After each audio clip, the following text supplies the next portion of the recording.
Hello and welcome to Table 4 News. I'm Michaela Edwards. And I'm Maddie Hoy. Today's top stories are the newest app launched by Disney, Trump administration's plan for reunification, the international race to the moon, a new update on Florida school shooting, and how JetBlue saved a young bulldog's life. Now, Michaela, I hear you have more about that story. Yes, I do.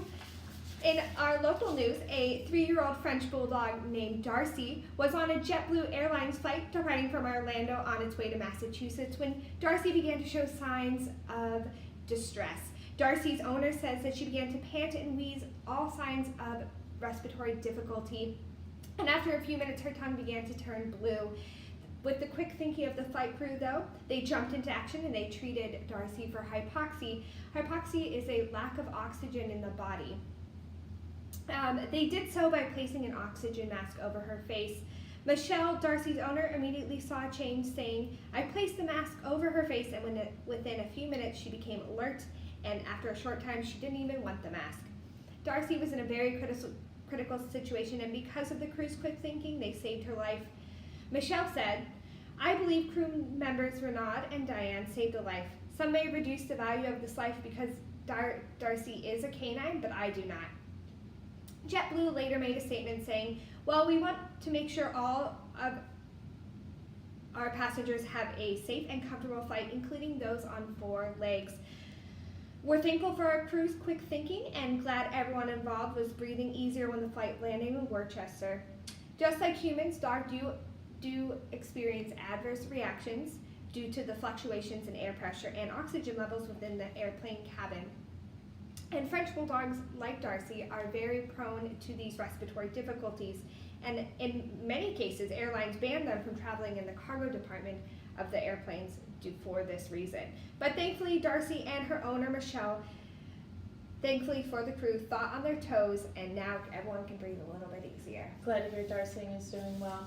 In breaking news, a new update on the Florida school shooting. Mental health counselors told the mother of Florida school shooting suspect Nikolas Cruz she wouldn't let him buy guns, but she ignored their concerns and he began assembling an arsenal before her death last year, officials said Tuesday. Linda Cruz was an enabler who interfered with efforts to get her son treatment. About a year after the attack, Nikolas Cruz was 18 and living with his mother when he legally bought the AR-15 authorities say was used in February 14 shooting that killed 17 people. He bought other guns before and after her November death from pneumonia. "If he wants to have a gun, he can have a gun," Gaultier said. Linda Cruz told his counselors. Gaultier told members that school and mental health counselors had at least 140 contacts with Nikolas Cruz over the years trying to get him help, but his mother frequently interfered. Nikolas Cruz was diagnosed as developmentally delayed at age 3 and had disciplinary issues dating to middle school. In February 2014, while in 8th grade, Cruz was transferred to a school of children with emotional and behavioral issues. He stayed until 10th grade and he was transferred to Stoneman Douglas High School. Cruz is charged with 17 counts of first-degree murder. His attorneys have said he would plead guilty in exchange for a life sentence without parole, but prosecutors are seeking the death penalty. Well, our hearts go out to those 17 victims' families, and we hope we can find them justice soon. In international news, though, missions to Mars have overwhelmed the world's news headlines in the last few years, but it is really the moon that all researchers are trying to get to right now.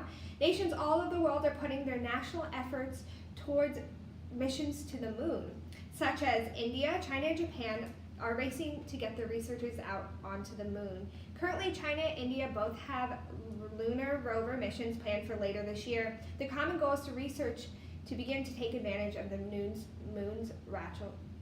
natural resources. Currently, the Space Research Organization of India has announced that it plans to use its upcoming Chandrayaan-2 lunar missions to research an isotope, helium-3, which they believe is going to be the key to clean nuclear power. Researchers believe that there are 1 million metric tons of helium-3 on the moon that have been deposited over the years due to the solar winds. They believe that if they are able to harness this isotope, that they will be able to replace all current nuclear power, making it a safer and cleaner planet for everyone, as well as power all of our planet's Earth human civilizations for centuries to come. Though this type of technology is a few decades out at best, Other space programs, such as NASA, are looking for ice on the moon to make journeys into deeper space possible.